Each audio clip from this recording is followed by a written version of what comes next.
even though, so this is the mixed signal, right? So here I am praying, dear God, I'm so ready. Send me my clients. I am ready to serve and be, your hand on this earth. Send them, I'm ready. At the same time, I'm going no to the universe. Like, I don't know how this will impact my family dynamic. So here's, the asking, and then here's the blocking, right? And so this 1 millimeter of doubt became what I call the fear shield. It's Retreat and Grow Rich, the podcast. I'm Darla LeDoux, best-selling author, coach, and retreat leader, and I'm on a mission to normalize transformation on the planet, one intimate retreat at a time. This show's dedicated to the coaches, consultants, healers, leaders, and light workers who are here to hold space for the truth that transforms lives and get paid for it. Expert retreat and business tips, strategies, stories, and magic. It's your weekly mini retreat delivered right to your ears. Let's do this. Welcome, Renee. I'm so excited to have you here, and I can't wait to share with our audience a little bit about you. But first, I want to do the formal thing and introduce Renee Li. She is a best-selling author, speaker, business coach, and serial entrepreneur for 10 years, which is amazing, more than 10 years. Mastering many fears, she walked away from her 6-figure business to follow the God breadcrumbs. And maybe some of you relate to that. She stepped into her spiritual business with both feet, and that's when she aligned with her divine blueprint and found her deeper soul's purpose.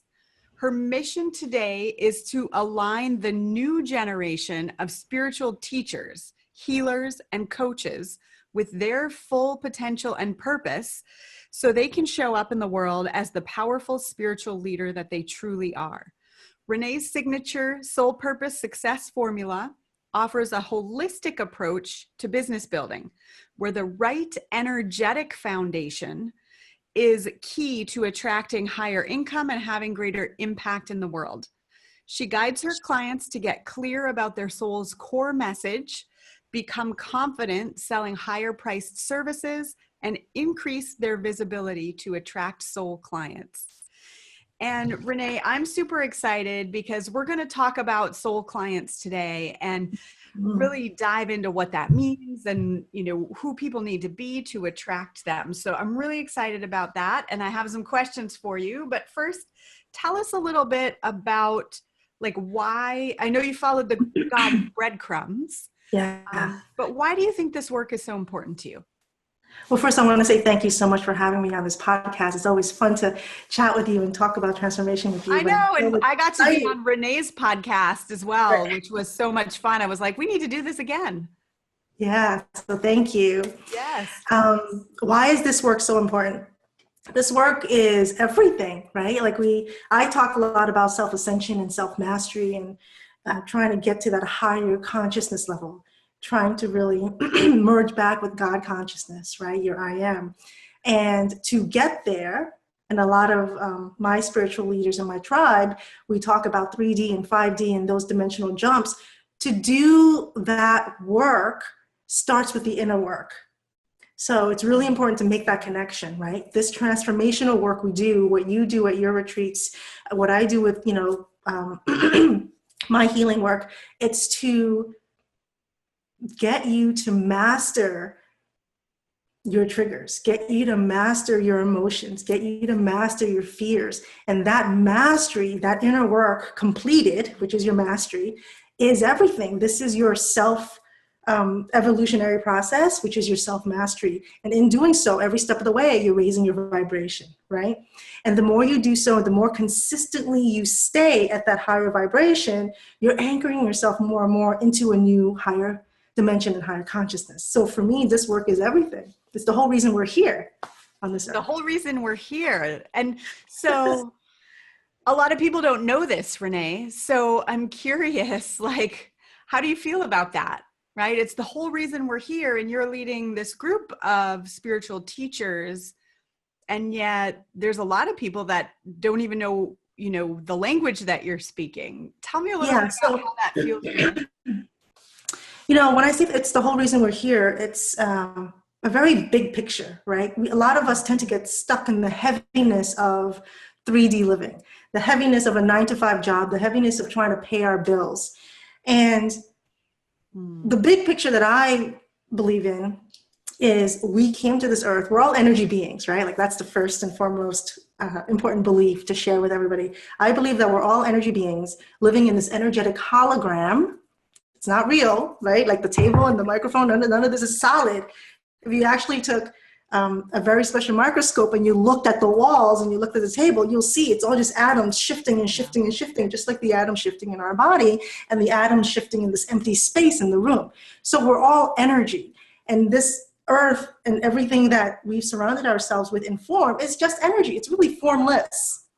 Like our 3D lens can't see the formless, but everything is formless.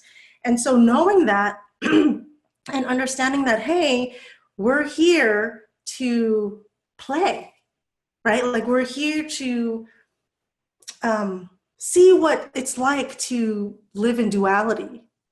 Because the duality is really just Earth 3D. And it's this like game board that we've set up to say, hey, what if we forgot God? There's this gorgeous book, Donald Neil Walsh. Neil Donald Walsh.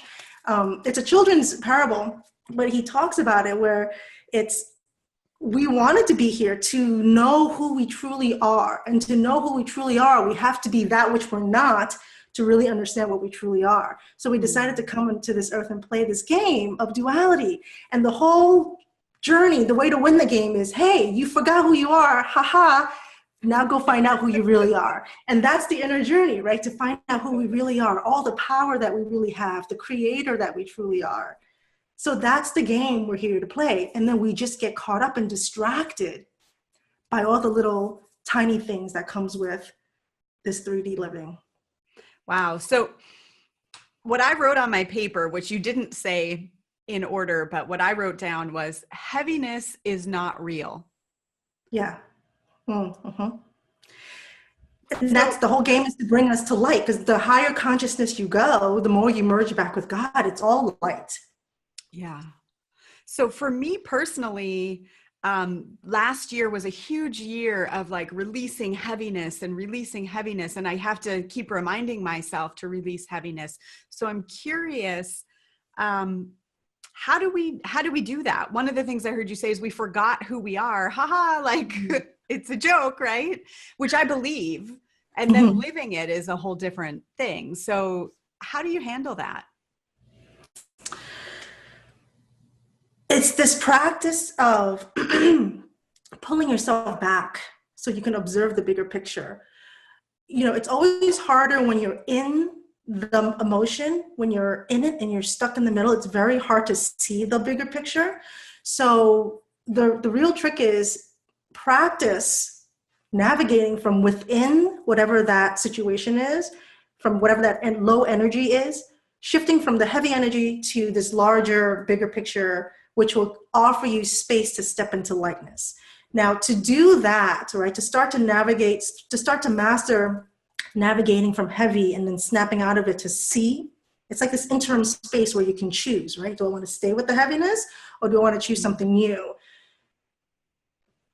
To step out of it, you really have to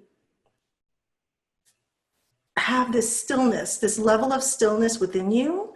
And I use meditation. I use Vipassana meditation. I've meditated my whole entire life. I've done 2 10-day silent retreats at a Vipassana retreat center in Massachusetts.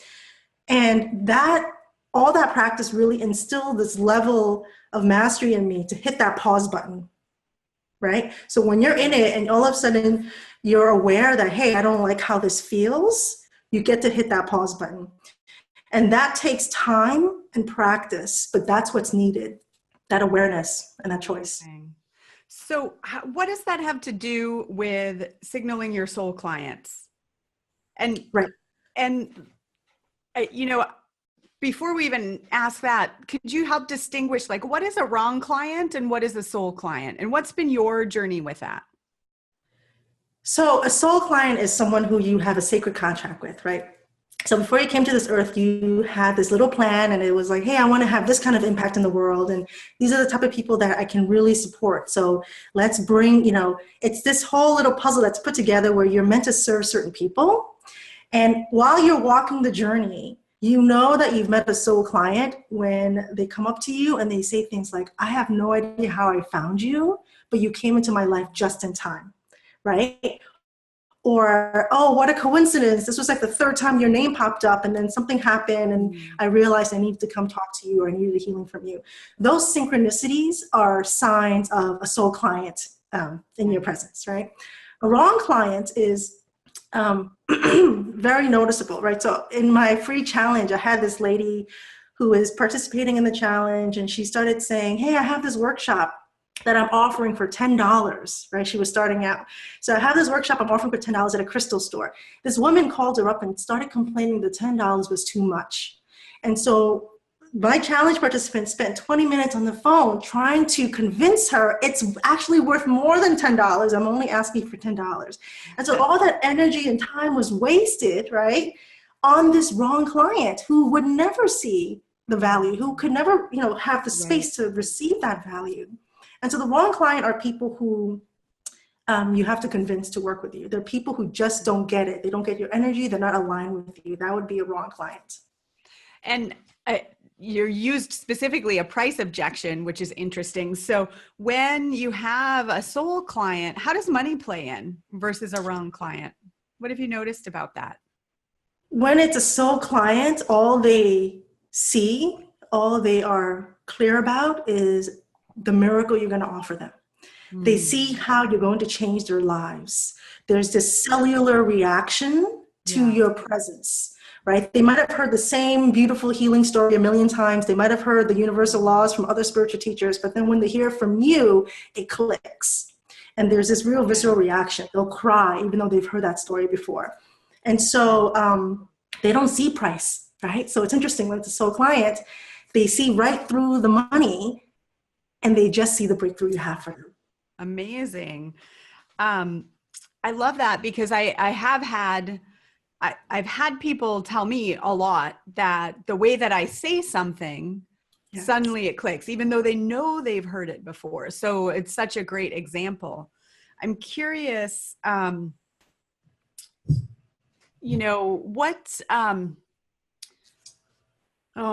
formulating my question here. When that happens, and when you're like, how do you use that to encourage your clients to put themselves out there and say the things, even though someone else is saying it? Because I feel like a lot of times we entrepreneurs get hung up on being unique and trying to say the thing that nobody else has said. But it sounds like from what you're saying, that's not so important. Well, when you're you, right? When you're just fully expressed and you're just being you, you're not trying to mask yourself. You're not trying to be like, Doreen Virtue or whoever is stuck in your head, right? When you're just being you, you're sending that clear signal to your soul clients that I'm ready. I'm ready to serve, and I'm ready to serve the right soul clients. If you're trying too hard to be unique, I would just, say, hey, let's check in on that energy of like, why is it so important for you to stand out? Because if you're just you're already standing out. Does that make sense? So there's that little distinction of like, hey, are you just really trying to be like a rebel, right? And trying to find something to really stand out? Or can you just show up and just trust that you're so unique? Love it. That's amazing. So talk about a mixed signal versus a clear signal. And I feel like you're kind of getting to it.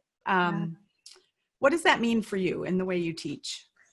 Well, I think the best way to teach it is to share a personal story of mine.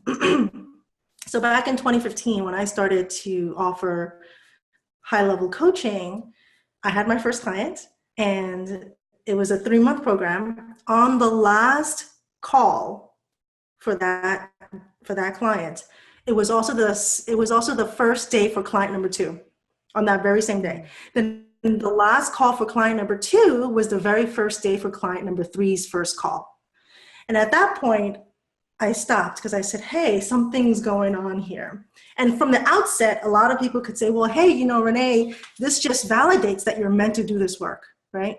But I knew better. I just intuitively knew there is a reason for this trickle. It felt like a bottleneck. Like, why are the clients coming like back to back, one after the other, but there isn't this volume, right? I said, what is it about me that is creating this bottleneck, this trickle? And when I created this intention of, hey, let me see what's really going on, and I committed to looking at myself in my energy field, what I got was there was this little fear in me, just a tiny one, right? This one little millimeter of doubt that said, if I had this influx of clients, I may not have time for my children. So back then, my children were 5 and 3. Or 4 and 2. So they were still young, and that was a fear I had in me. Even though, so this is the mixed signal, right? So here I am praying, dear God, I'm so ready. Send me my clients. I am ready to serve and be, your hand on this earth. Send them, I'm ready. At the same time, I'm going no to the universe. Like, I don't know how this will impact my family dynamic. So here's, the asking, and then here's the blocking, right? And so this 1 millimeter of doubt became what I call the fear shield. And that's your mixed signal. You can't say, yes, I'm ready, and then say no, because then you're going to get mixed results, right? And so this is the work that I do when I talk about signaling your soul clients. It's really getting clear on what that mixed signal is. And it could just be a very small, like I said, millimeter of doubt, because it wasn't in my conscious day-to-day thinking, oh, I don't know how my children will be impacted if my business succeeds. It was really subconscious. That's such an amazing example. And I love that idea of a fear shield, because it really helps people to visualize what's going on when their energy isn't in right alignment. And I know that's a huge thing you teach, is around, right energy and right action. So the idea of the fear shield, are there other common fear shields that you notice that your clients have? Fear of rejection, for sure. Fear of rejection, right? And for some, the energy of pushing against that shield, right, to kind of like make sure that shield stays in place, this is what varies from individual to individual. For some, it's like, I'm scared to death of going on that stage, and they'll push really hard. And some other fear shields are not held up that strong, and you can just let that go, right? But fear of rejection is a really big one. Fear of visibility. And for some people, and it's, again, different for everyone. I had this one client who was a medical intuitive, and so she could read, diseases in the body, but her father was a pastor, and she just knew that if she came out as a medical intuitive, her father would disown her. And, she just her body shuts down even when she talks about it. Her voice changed. She checked out mentally, and she was feeling different things in her body. So it was like a triple whammy, right? And it was hard. So for some people, that fear shield is so in place, right? And it's been in place for a really long time, and they're so scared to death to let that go. And so this is the healing work that we do at my retreat, and just in general, all transformational work. It's to help us, let that fear shield go, so we could be who we truly are, which is what we started out this conversation with, to just be you, and then your soul clients will show up. Love it. So Renee, if you could share an example, we're all about transformation at Aligned Entrepreneurs, and really making those shifts, permanent shifts in how we get to experience life. I would love it if you could share a story of your own journey or your belief about the process of transformation for yourself. It is so beautiful, right? So attending your retreats back in 2016 in Boston, and working with you and coaches in general, it's really gotten me to this point where I have this new level of freedom. Right. So some of the folks who follow me, they know that I recently moved to the mountains. So I left the city. I was, in the city since 1985, and I recently moved upstate New York towards the mountains. And it has just been a snowball effect And this is transformation, right? Transformation is like, you can't get to that level of freedom until you allow yourself to shift here, shift here, shift here, shift here, to access that real life-changing shift. Yeah. And so it's this journey of like doing the inner work and shifting what needs to be shifted first in order to really get that ultimate attainment, whatever your ultimate goal is. So was it a challenge for you to make the decision to move to the mountains?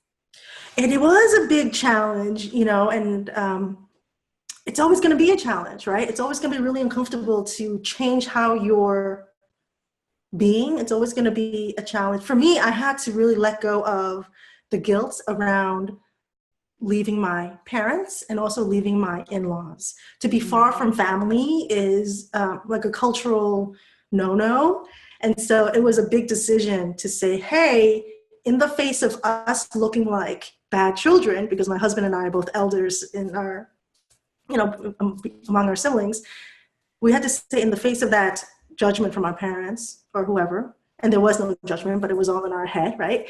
We said, we're going to do it anyway and follow our heart. So it was a very big deal. It was a whole year-long ordeal. Yeah. So, and so what are the things you needed to do to let go of those expectations and get to the point where you could say, I'm moving? And then what opened up as a result of that? Because I think, you know, for some people, and I've moved several times in my journey as a business owner, like Spirit has guided me. And I think for some people, they feel like, I couldn't possibly, right? Like that's such a big thing. I couldn't possibly. And then for other people, maybe it feels like, well, who really cares where you live, you know? But yet there's something cellular that happens when you align with a new space. So I'm curious, you know, just what did you have to do to become that person, and what difference has it made? So I'm really great at following God breadcrumbs, except with this one guidance to move to the mountains. It was the one breadcrumb that I struggled with, like I said, for over a year until my soul was crying, like literally driving in Brooklyn, New York, in the city, I think of mountains, and the tears would start streaming down. And that's when I said, enough. You know, sometimes you have to get to that point of, this is not working, and my soul is stifled and it's crushed and I need to get out. And then it's a choice. It's always a choice, right? Like you are a creator of your life and your experiences, and you create first by choosing. So the desire comes up, and then the choice has to be there to support that desire into being. And so for me, I finally made the choice. It took me a year with that particular God breadcrumb, but I finally made the choice, and I said, okay, take new action. Let's go and play around and visit different neighborhoods upstate and just envision, you know, what it's going to be like. How does it feel? Just start the ball rolling. So it's choice followed up by action, new action to support that choice. And I love that you used the words play around. Yeah. Yeah. You know, energy is interesting, right? So you can call it in by playing around. And it's like trying on new clothes, isn't it? You want to be this way. You want a brand new way of being. You want the freedom, that lifestyle, that travel, whatever it is, but it's not a shirt that's in your wardrobe. It may not be a shirt that you fit right now. So your transformational journey, one retreat after another, it's like trying on a new shirt that fits a little better, trying on a new shirt that makes your soul sing, trying on a new shirt. And then sometimes, you know, you try on a shirt, it's like, oh God, it's uncomfortable. I don't really know how I feel in it. It takes time to break it in, right? And so you just have to kind of be with that process and go, you know, until you break it in, and then it's like you own that energy now. Does that make sense? Yeah, it's amazing. And is there one thing you could say has shifted since you moved? So much has shifted. Freedom, like just really seeing that, yes, I can, on a new level, yes, I can create anything I want. Everything is possible. And this new level of freedom living on the mountains has also sparked new shifts, new layers of the onion, new shifts that are ready to be moved around, to play it with, to see what else is possible, to see how much more, you know, new experiences can I create now. right? So it's ongoing. This transformational journey is ongoing. There is no destination. And it's just so juicy if you allow yourself to go for the ride. That's amazing. So you have, I'm a big fan of experiential learning, that when we experience something, we start to integrate it into our system, and then it becomes more natural. So you have an experience for people that will really guide them and help with attracting the soul clients. Tell us about this. So what I want to share with you and your tribe is something called a heart link meditation. It comes from the modality called integrated energy therapy. It's by a man named Stephen Thayer, and he created IET, co-created IET with Archangel Ariel. And so there's this one meditation. This is IET is where I learned it from, but it's actually independent of IET. It's public knowledge. So if you wanted to go and share this with your tribes, you can as well, right? And so it's a meditation that will connect your heart with the heart of your angels. And then what we're going to do is allow the angelic love to flow down to us. And so this is a great practice to receive love. So it's a nurturing exercise. And then what we're going to do right after that is do a human heart link, but specifically to our soul clients. So this is brand new. I've never done this before, Darla. I've done the human heart link. I've taught the human heart link, but this is the first time we're going to hold the intention to heart link to our soul clients. Beautiful. Yeah. I'm going to play with you. Awesome. So we're just going to close our eyes and we're going to ground into our body, have our feet flat on the floor. I'm just going to take some deep breaths into our belly, and it's going to be a conscious breath. So when you exhale, you're going to exhale with sound. One more. Just really become aware of your body. And a lot of times we're in our heads, and so we want to just bring our awareness to our shoulders, how our body is seated in the chair that we're in. And just get really present to the full body. And then bring your awareness to your heart center. So whatever that is for you, you could focus on the heart or the heart center, the heart chakra. And as you do this, you may start to feel some activation around the heart center. I want you to now offer up a prayer of gratitude. It could be small or big, just giving your thanks for that thing or person or situation in your life. And this offering up of gratitude actually opens up our heart center.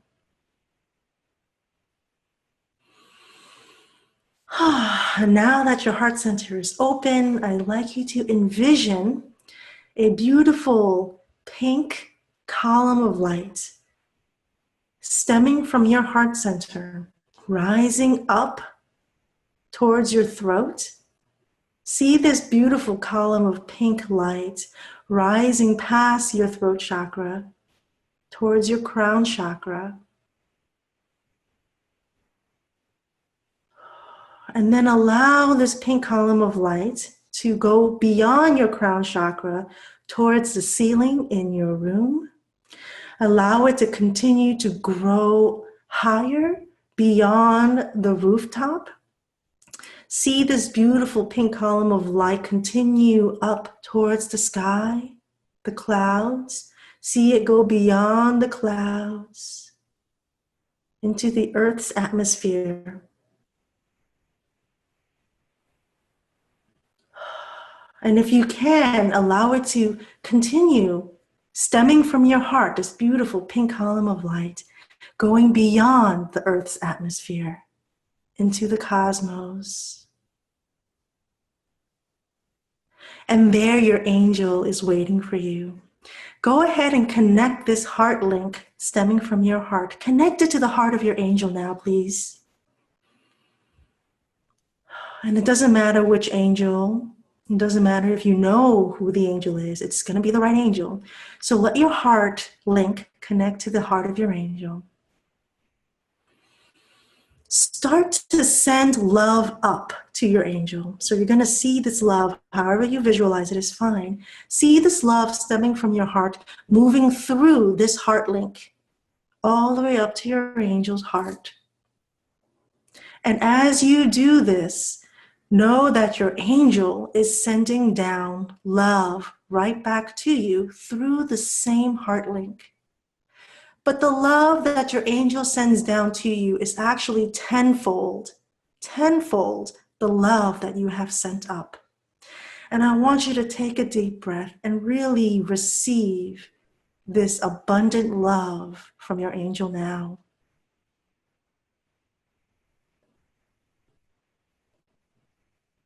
It's love that you deserve. This angelic love is filling you up, filling your entire being to the brim. You are full of love right now. And now it's overflowing. Angelic love has filled you up, and now you are overflowing with this beautiful love. And so when you offer your gifts and your services and your heart to others, you give from this overflow, and you're never depleted. This is the angelic heart link, and I want you to keep your eyes closed and stay in this space because you're still receiving. And really take in that you deserve this love.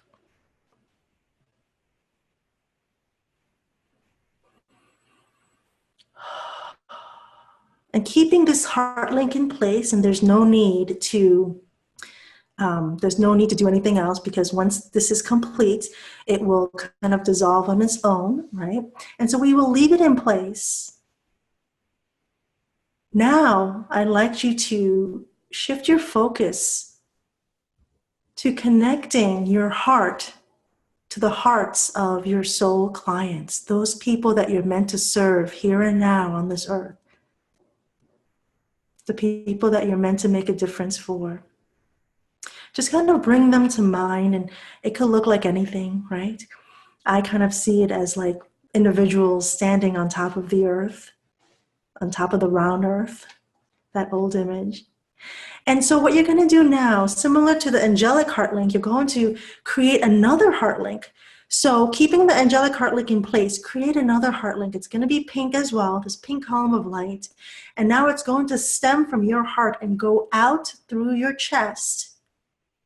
And it's going to connect with your soul client's heart. So it could look like many different heart links stemming from your heart. And I feel the heart center just completely activated now.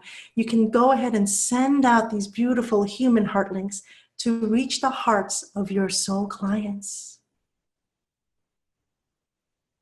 And send love through all these human heart links. Send love now so that your soul clients may receive your energy, receive your love, and receive your signal.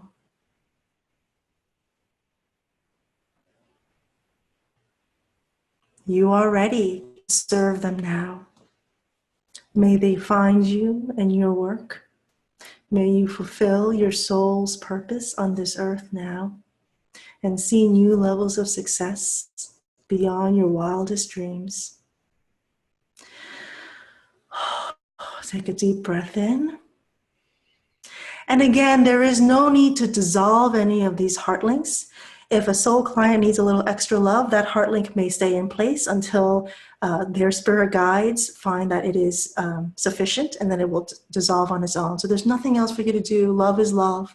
Love is needed. And so we leave these heart links in place, and we start to come back to our body. Just noticing your feet and your legs, how you sit in the chair.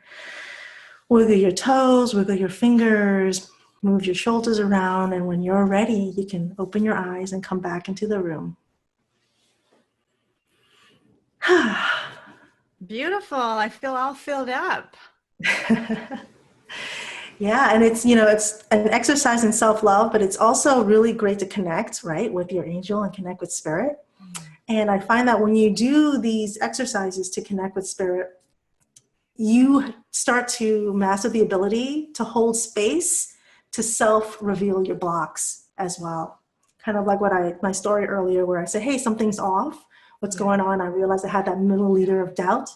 So this is the practice. Not, this is a great exercise, but just in general, any practices to connect with spirit regularly will give you that space to pause, self-reflect, and self-reveal. I love it. I would be curious how many of our listeners and viewers bring in clients magically in the next 24 hours. So if that happens for you, go post on our Aligned Entrepreneurs business page. Just tag Renee and tag me and say, hey, this happened. Let's celebrate, because I am certain that's going to happen. So I love it. I love it. Isn't it, have you had those experiences, Renee, where it's like, you haven't done anything marketing wise and all of a sudden the person comes? And it's kind of interesting to me because I've had that happen a lot, and we've got to put ourselves out there. We can't hide out where people have no access to even reaching us.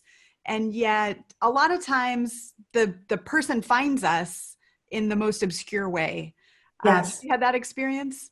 Yeah, one client said her Facebook page completely froze, and then she all of a sudden saw me like in her feed, and she had no idea who I was. She's never heard of me, and all of a sudden her Facebook page froze, and there I was in the middle. And when she clicked on it, she saw my e-course, and she was just like, I know I have to take the e-course, and that led to an immediate working with me. And so it can be, spirit can absolutely just bring you together like matchmaking.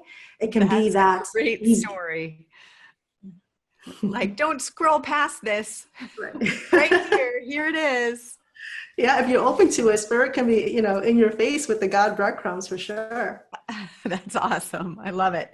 Speaking of, if people want to get in your world, they can get the Soul Purpose Success reference guide over at reneeli.net/SPS formula. And that teaches people the 6 components of the Soul Purpose Success formula. And this builds on what we've been doing today. Is there anything you want people to know about that? Yes, it's, all about, again, having that right energetic foundation before you take the right action so that you're actually manifesting successful results.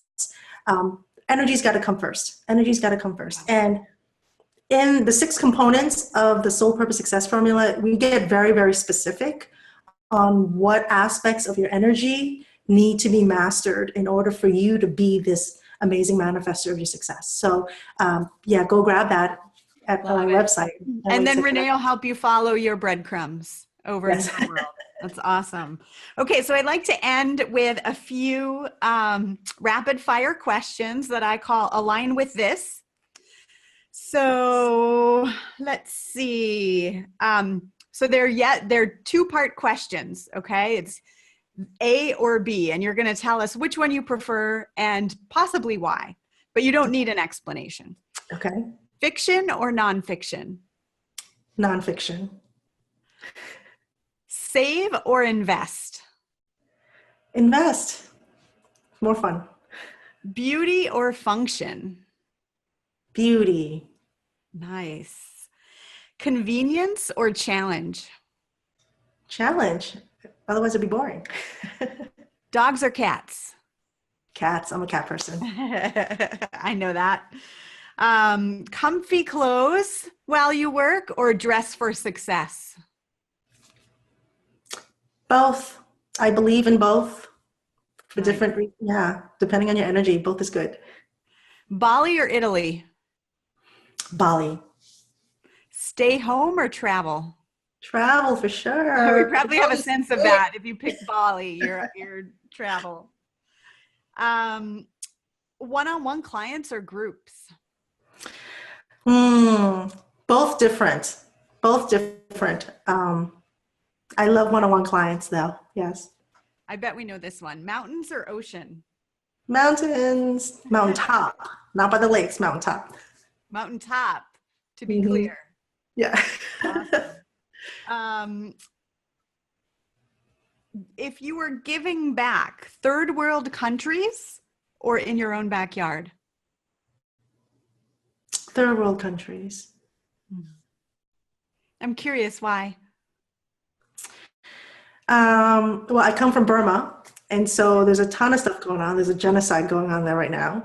It's really insane. And yeah, I mean, it's all our brothers and sisters, and we're all one. And if we want to raise the vibration of Earth, and we want, mankind to ascend, we have to help. Amazing. And try something new or follow the proven formula? Both. Maybe I'm just a balanced kind of girl. I like both. Alternate. Love it. Awesome, Renee. Thank you so much. Any parting words for our listeners? Your healing gifts, your gifts are needed in the world. You are so powerful. It's okay to show up. It's safe to show up. So do it. Claim your soul purpose success. Thank you so much, Darla, for having me. This was fun. Thank you, Renee. And guys, you can get the link in the show notes, reneeli.net/SPS formula. And we'll see you soon. Bye, everyone. Bye, Renee. Thank you. Thank you.